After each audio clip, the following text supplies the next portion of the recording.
Hey guys, my name is Olivia and I am a fashion and portrait photographer here in Chicago, Illinois. If you want to see how I went from this to this, then definitely stay tuned to the end of this video.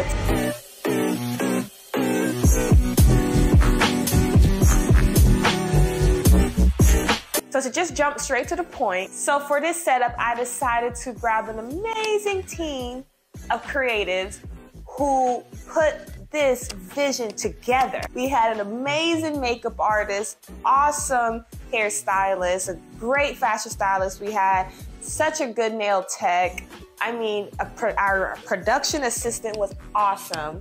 So we definitely had a good amount of hands on deck to put this vision to life. And also our absolutely amazing creative director who made this a reality. So our creative director, she went out and found some amazing props at our local prop store in our community. So I highly recommend looking for a prop store in your area because you might be surprised there are some out there that exist.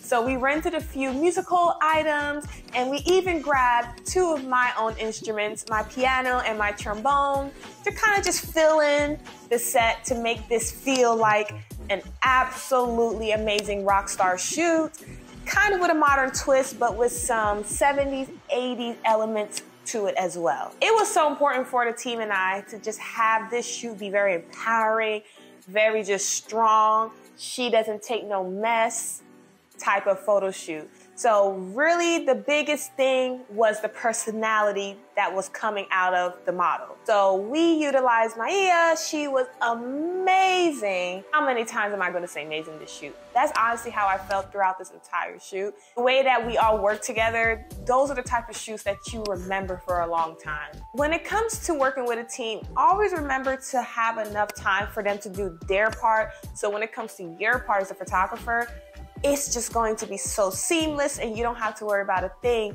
in terms of how the vision is coming across because you gave the creative team time to do the makeup and do the hair and etc. As mentioned earlier, I only use one strobe for this lighting setup, and with my one strobe, I utilized a 65-inch white umbrella and faced it directly in front of the subject, which was the model and the set. I didn't want it to be angled at any point because I didn't want any harsh shadows to be thrown onto the backdrop. The moment that you start to turn your light at a 45-degree angle or you put it to the side of the model, etc., you start to throw the shadows in the direction where the light is facing.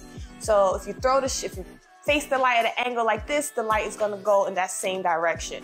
But when you face the light in front of the model, the light is gonna go directly on it, on the model and on the objects of the set, and the light and the shadow won't go on the backdrop. I didn't want the focus to be on the shadows.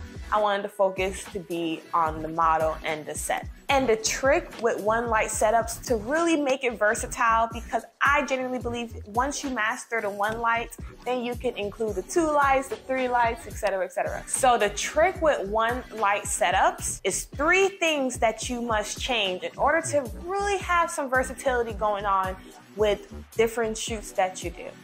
It's the positioning that matters.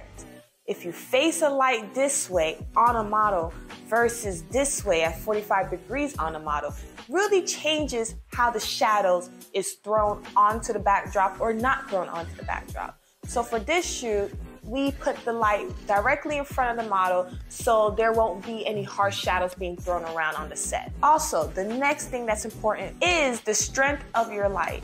Are you blasting this light at full power, half power, just a tap of power? Definitely is going to change the outcome of your shoot. And lastly, your light modifier.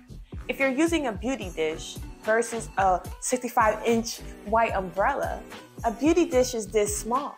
So it's not going to produce a big broad light as opposed to this umbrella. So definitely change up those 3 elements when you're playing with one light setups and just see what does that produce when you change it up. So like I said, the light was straight onto the model with the umbrella, and when the model went to the ground, I just lowered the light with me, and when the model stood back up, I raised it back up to her height. So I wanted the light to be at level to the model. My settings for this shoot, which remember, settings are subjective, It depends on what kind of lights you have. It depends on how big or small your studio is. There's so many layers to what makes or breaks your setting.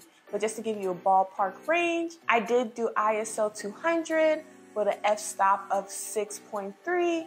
I didn't want it to be super sharp where every single thing's in focus, but definitely not pushing it closer to like the f2s where everything's blurry and you wouldn't get the story of what's going on. So for my focal length, I chose a range between 24 to 50 millimeters. I did use my 24 to 105 zoom lens, so it gave me that flexibility to play around with the different elements of focal lengths. And my last setting was my shutter speed, which was 1/160. So with the post-processing, I just added some contrast to it. I also added a black and white to it and made it really punchy by, like I said, adding that contrast and just really upping the difference between the black and white so it can have that nice, stark, punchy, almost animated feeling.